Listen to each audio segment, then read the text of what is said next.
আমি বেঁচে আছি ডাক্তারবাবু।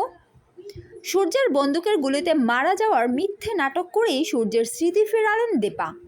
হ্যাঁ বন্ধুরা, আমরা এমনটাই দেখতে পাবো অনুরাগের ছোঁয়া ধারাবাহিকের আগামী পর্বগুলোতে। প্রবীরবাবু যখন দীপা সূর্যের ডিভোর্স নিয়ে বাড়াবাড়ি করতে থাকে এবং সূর্য চারুর সাথে বিয়ের কঠিন সিদ্ধান্ত নেয়, তখন দীপা বুঝতে পারে তার হাতে একটাই উপায় আছে। যে করেই হোক ডাক্তারবাবুকে কিডন্যাপ করতে হবে আর তারপরই সূর্যের স্মৃতি ফেরাতে হবে। তবে এতে ভালো এবং খারাপ দুটোই হতে পারে, হয় ভালো হবে নয়তো ভয়ঙ্কর খারাপ হবে। অবিনাশকে দীপা জানায়, অবিনাশ, আমাদেরকে যত দ্রুত সম্ভব ডাক্তারবাবুকে কিডন্যাপ করার সব ব্যবস্থা করতে হবে। এ লড়াই ভয়ঙ্কর। আমি জানি এই লড়াইয়ে সবচেয়ে ক্ষতি আমার হতে পারে, তবুও আমি জানি এই লড়াইয়ে সবচেয়ে ভালো আমারই হতে পারে। একদিকে দীপা সূর্যের কিডন্যাপের ব্যবস্থা করতে থাকে, অন্যদিকে সেনগুপ্ত বাড়িতে কুন্তলা সূর্যকে উস্কে দিতে থাকে। কুন্তলার সাথে সোনাও বারবার দীপাকে ক্রিমিনাল বলতে থাকে। সূর্য ক্ষেপে যায় এবং ভেবে নেয় যে দীপাই আসল ক্রিমিনাল।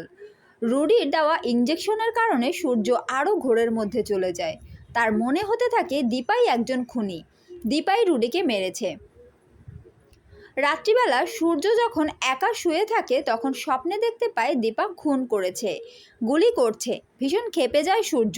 তার মাথায় ভর করে দীপা বেঁচে থাকা মানেই আমার পরিবার ঝুঁকিতে আছে, পরিবারকে বাঁচাতে হলে দীপাকে শেষ করতেই হবে। তখনই সূর্য নিজের ড্রয়ারে থাকা বন্দুক বের করে। উত্তেজিত হয়ে দীপার বাড়ির দিকে ছুটে যায়। সূর্য দীপার বাড়ির চারপাশে ঘুরতে থাকে এবং চিৎকার করতে থাকে, দীপা দীপা। তাকে খুন করার জন্য প্রস্তুত সূর্য। অবিনাশ এটা দেখে দীপাকে ফোন করে জানায়, দীপা, সূর্য বন্দুক নিয়ে তোমার বাড়ির চারপাশে ঘুরছে, গুলি করার জন্য উদ্গ্রীব হয়ে আছে।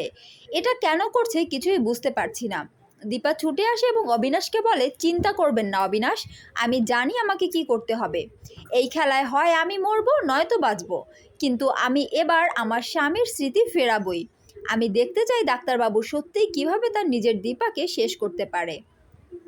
দীপা তখন একটি বুলেট প্রুফ জ্যাকেট পরে সূর্যের সামনে দাঁড়ায়। সূর্য বারবার বাধা দিলেও শেষ পর্যন্ত গুলি করে ফেলে।